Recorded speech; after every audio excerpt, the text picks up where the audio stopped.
consider subscribing.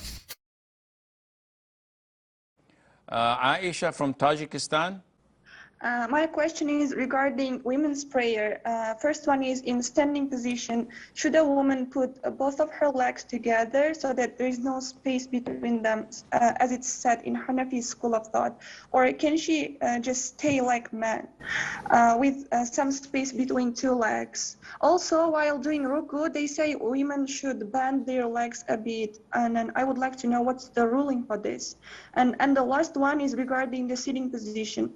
Is a woman's way of sitting the same or different compared to man's way of sitting in tashahhud? Jazakallahu khairan. Wa jazakum. Aisha from Tajikistan, she says, the Hanafi scholars in my country make life difficult. So they say that women should not pray like men. First of all, we advise such scholars and students of knowledge to lower their gaze and not to look at women. How do you know that they're not praying properly? By you're looking at them.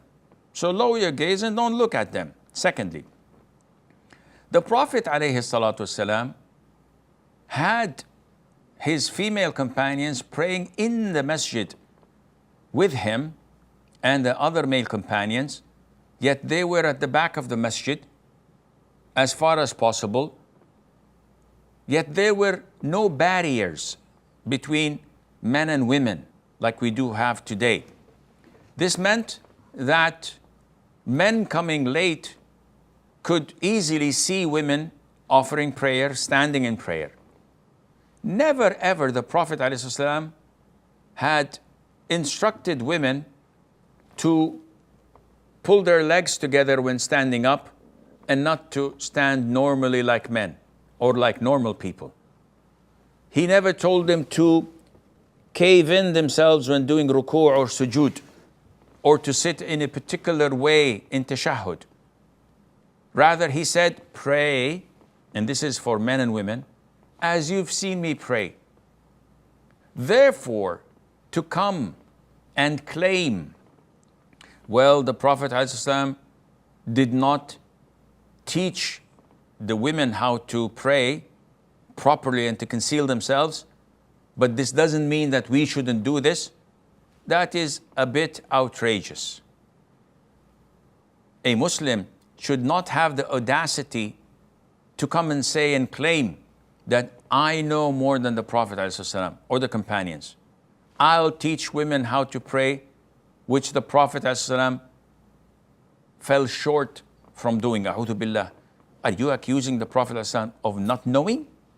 Or are you accusing the Prophet ﷺ with holding information and not delivering to the Muslims? Either one is blasphemous.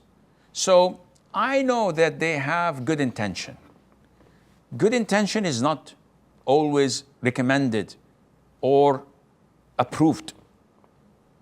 The son of Abdullah ibn Umar, and I believe his name was Bilal, once heard his father narrating a hadith.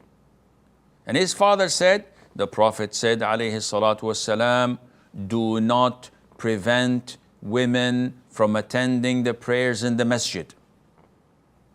Bilal, out of jealousy, being a hot-blooded Muslim, said, we will prevent them from attending the masjid. Because he had seen the abuse that some women made when they went to the masjid wearing flirtatious clothes and putting perfumes and defying the other instruction of the Prophet ﷺ. So he said this out of what he thought of as a goodwill gesture to protect women folk, to protect the society, not realizing that he's objecting and defying the instruction of the Prophet ﷺ. And this, there's no justification for that. No matter how good intention you had, Abdullah ibn Umar, when he heard this objection and defiance from his son to the instruction of the Prophet ﷺ not to prevent them, he cursed him and said bad things to him. The narrator of the hadith said, I've never heard Abdullah ibn Umar, may Allah be pleased with him, ever speak such words. And he kept on yelling at his son, I'm telling you, the Prophet says something and you say, no, we will do against it. Go and leave, for wallahi, I will never speak to you again.